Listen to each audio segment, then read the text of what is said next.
ആചരണത്തിൽ നമ്മുടെ ഇവിടെ നിൽക്കുന്നതായ ശക്തി അല്ലെങ്കിൽ അമ്മയാണെന്ന് സാറിനെ കൊണ്ട് വിളിപ്പിച്ചു. എൻ്റെ വായിൽ നിന്ന് സാറിന് വരണമായിട്ട് നമുക്കൊന്ന് ഒരു ആവാഹനം നടത്തണം.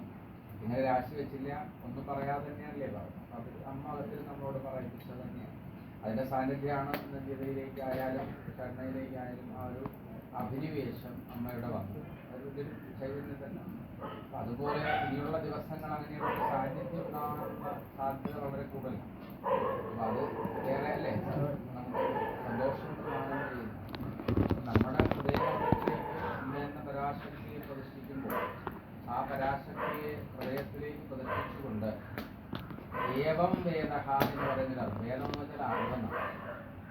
ഏവം വേദഹ, അമ്മയെക്കുറിച്ചുള്ള അറിവ് നമുക്കുള്ളിലുണ്ടാവും. അതിനുള്ളിലുണ്ടായിട്ട് ആ അറിവാണ് ഇവിടെ നമ്മൾ പകർന്നു നൽകേണ്ടത്. അറിവെങ്ങനെയാണ്? എനിക്ക് അക്ഷരാഭ്യാസമില്ല, എനിക്ക് വിധാനങ്ങൾ അറിയില്ല, എനിക്ക് ആചരണങ്ങൾ അറിയില്ല എന്ന് കരുതണ്ട. അമ്മ എന്ന് മാത്രം വിളിച്ച് ഇളക്കി വെക്കാൻ മതി. പക്ഷെ നമ്മൾ പുതിയൊരാളൊക്കെ കണ്ടെത്തിയിട്ടുണ്ട്. അപ്പം അതനുസരിച്ച് എന്നാലും നമ്മളാണ് വെളിയിൽ നിന്ന് യജമാനൻ. അതേ ആചാര്യൻ എന്തെങ്കിലും കൊണ്ട് പൂജയിട്ട് കണ്ടതില്ല. ഇനി ഏത് പൂജകൻ വന്നാൽ ആര് വന്ന് പൂജിച്ചെന്ന് പറഞ്ഞാൽ നമ്മൾ നിന്ന് അതിന് അനുചരണം കൊടുക്കണം. അങ്ങനെ ചെയ്യൂ എന്ന് പറയാം. അതാണ് നിയമം.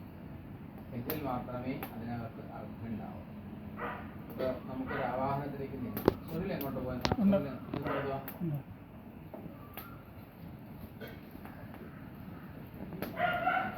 ചെറിയ തുറസലി എടുത്തോളൂ. ഇല്ല, അവിടെ മേശപ്പുറത്തുണ്ട് സുനില. ഓക്കെ.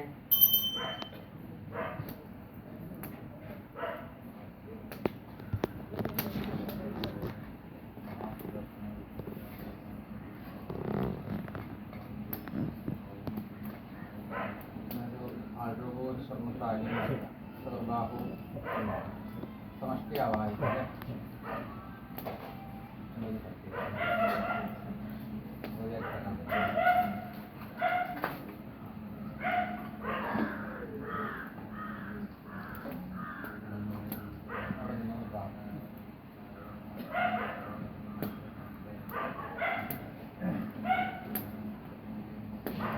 നെഞ്ചോട് ചേർത്ത് കൈവിടുക. മനസ്സ് അമ്മയോട് പ്രാർത്ഥിക്കുക.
പ്രാർത്ഥിക്കുള്ളൂ.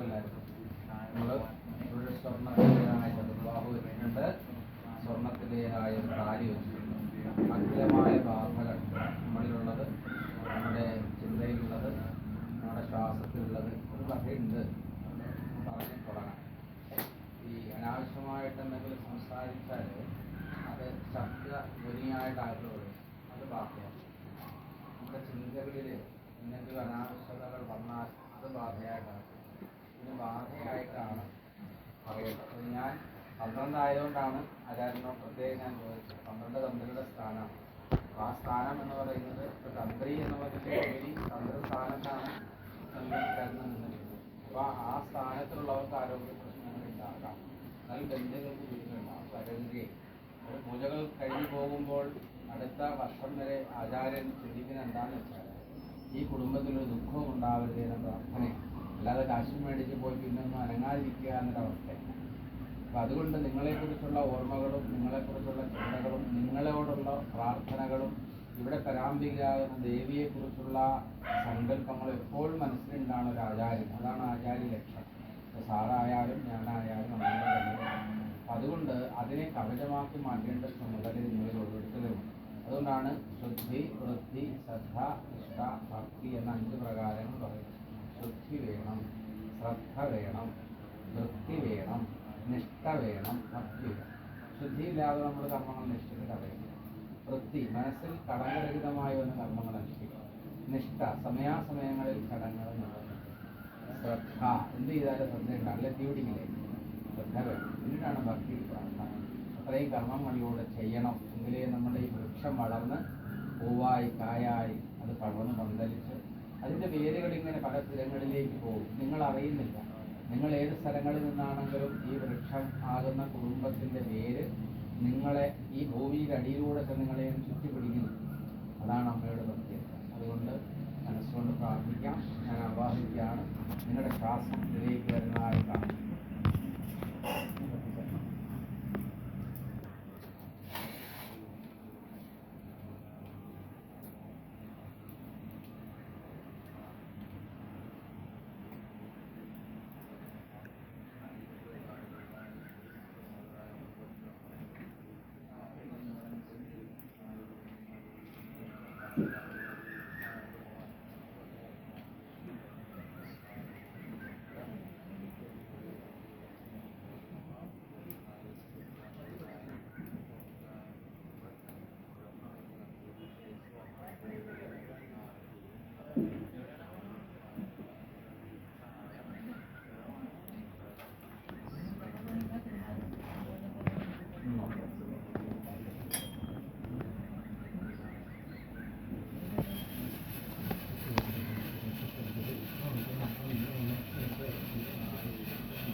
ലഗ്നം തന്നെ വ്യാഴം അല്ലേ?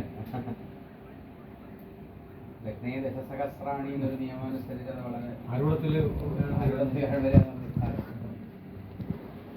അവിടെയും വ്യാഴം 10ാം ഭാവം. 10ാം ഭാവാദി ഇവിടെ നിന്ന് ചിന്തിച്ചാലേ എല്ലാം സുഖം ഏതായാലും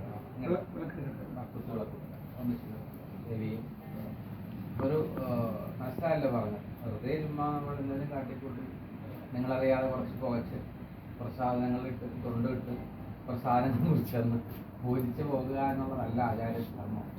ഞാനിവിടുന്ന് പോകുമ്പോൾ ഞാനിവിടുന്ന് ഒരു ഭക്ഷണം കഴിച്ചിട്ടുണ്ടെങ്കിൽ അതിൻ്റെ ഉദരത്തിന് സുഖമുണ്ടാകും അല്ലേ? എനിക്കിവിടുന്ന് പണം നൽകിയിട്ടുണ്ടെങ്കിൽ അതെൻ്റെ ജീവിതത്തിന് ധന്യമാകും. എനിക്ക് നിങ്ങൾ നൽകിയിരിക്കുന്ന എന്തും അത് ഞാൻ തിരിച്ച് കൈകൾ ഉയർത്തി നിങ്ങളെ ആശീർവദിക്കുമ്പോൾ ഒന്ന് വായ്പ കേട്ടോ.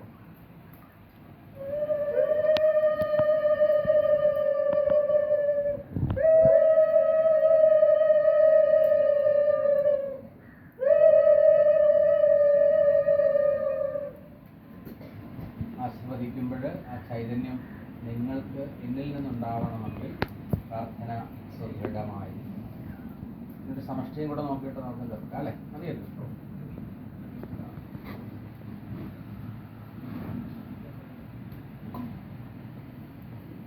എന്തെങ്കിലും അശുദ്ധി കേട്ടോ കേട്ടോ നമ്മുടെ ആരുടെയെങ്കിലും ഭാഗത്ത് ഉണ്ടാക്കി നമ്മൾ മാറണമെന്ന് സംഘടിപ്പിച്ചു.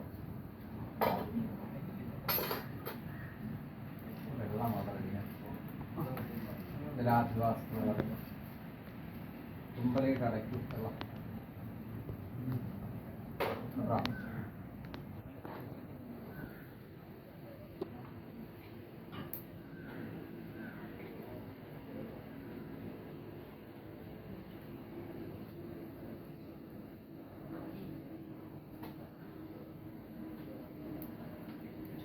ഇതൊരു ദുർഗാക്ഷേത്രമാണ് ഇവിടെ. ദുർഗാദേവി അങ്ങനെയാണ്.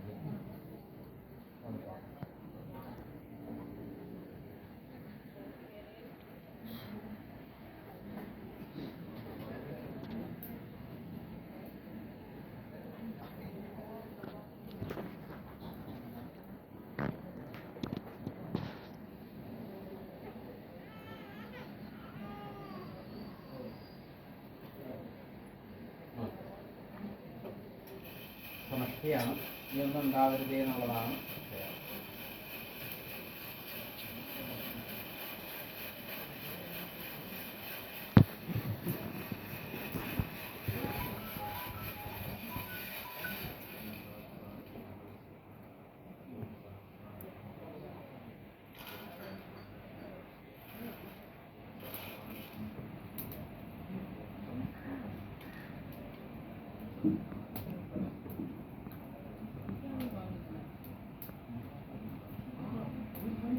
കന്യാണ്.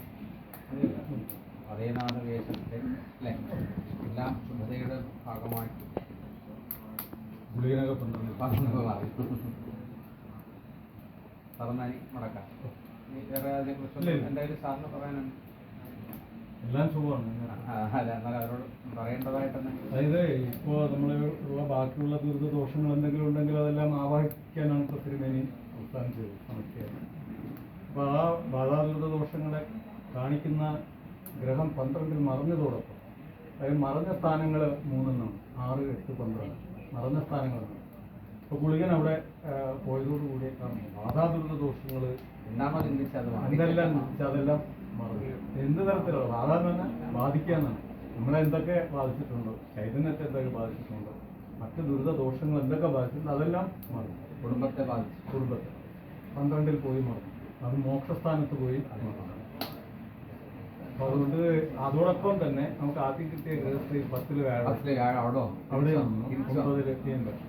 6 ചൊവ്വ വന്നു. പഴയതുപോലത്തെ ഗൃഹസ്ഥയും 9 ചന്ദ്രൻ എല്ലാം അനുകൂലമായ ഗൃഹസ്ഥയും ഇപ്പൊ എല്ലാം ക്ലിയർ ആയിട്ടുണ്ട്. എല്ലാം അതിനെ കൊണ്ടുപോകണം. ഈ രീതിയിൽ കൊണ്ടുപോവുകയാണ്. കൊണ്ടുപോകാന്നുള്ളതാണ് ഇതിന്റെ ആചരണക്രമങ്ങൾ. അല്ലെങ്കിൽ ഇനി അതിലൊരു ലോപമോ അല്ലെങ്കിൽ ലോകം വരാൻ പാടില്ല. നമ്മൾ ചെയ്തു ദിവസമുള്ള പഠിത്തം കൂടെ പൂജ നിശ്ചയിച്ച് കഴിഞ്ഞാൽ പിന്നെ അത് അതുപോലെ നിശ്ചയിച്ച് പോകണം. കേട്ടാ സമയം. പിന്നെ ഇനിയുള്ള സമയം വിലപ്പെട്ടതാണ്. നമുക്ക് ഇപ്പോൾ ആചരണം തുടങ്ങിക്കഴിഞ്ഞാൽ ഇന്ന് രാവിലെ മുതൽ ആചരണം തുടങ്ങി. ഇനി അങ്ങോട്ട് അമ്മ കയറാൻ തയ്യാറായി ഓടിക്കയറുന്ന തരത്തിൽ നിൽക്കുന്ന ഒരാളാണ് ഇപ്പോഴും. അപ്പോൾ അതിനുള്ള വിധാനങ്ങളിൽ നിങ്ങളെയും ഉണർത്തും. രാത്രികാലങ്ങളിൽ നിങ്ങളെ ഉണർത്തും. ഉറക്കാതെ അമ്മ പറയും. നിങ്ങൾക്ക് നാളെ എന്നോട് പറയേണ്ട ചുമതല എന്താണെന്ന് അമ്മ തന്നെ ഇന്ന് പറഞ്ഞത്. നിങ്ങളോട് ഞാൻ എന്ത് പറയേണ്ടതെന്നുള്ള കാര്യം അമ്മ എന്നോട് മനസ്സിലായില്ല. അതുകൊണ്ടാണ് ആചാര്യ യജമാന ബന്ധം എന്ന് പറയുന്നത്. നിങ്ങളോട് എനിക്ക് എന്താണോ പറയേണ്ടത് അത് രാത്രി വന്ന് അമ്മ എന്നോട് പറയും. മനസ്സിലായി? ഇല്ലെങ്കിൽ തെളിഞ്ഞ് എൻ്റെ മുന്നിലേക്ക് അതാരുടെയും കഴിവല്ല, തിരിച്ച് നിങ്ങൾക്കും അത് തന്നെ നിങ്ങളുടെ മുന്നിലേക്ക് പറയും. അതുപോലെ അമ്മ പറയുന്നു ഇന്നതൊക്കെ ഉണ്ട്, ഇന്നതൊക്കെ ചെയ്യണം എന്ന് പറയും. അതുകൊണ്ടാണ് ഞാൻ പറഞ്ഞത് രാവിലെ കണ്ട ആഗമനം, ദേവിയുടെ ആഗമനം ഇനി ഉണ്ടാവാനുള്ള മനസ്സിലായോ? ഇനി ആചാര്യനെ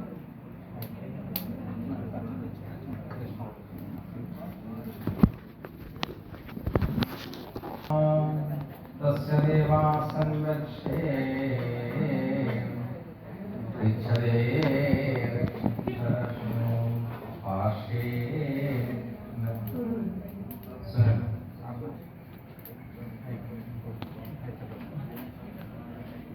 നക്ഷത്രാണി രൂപം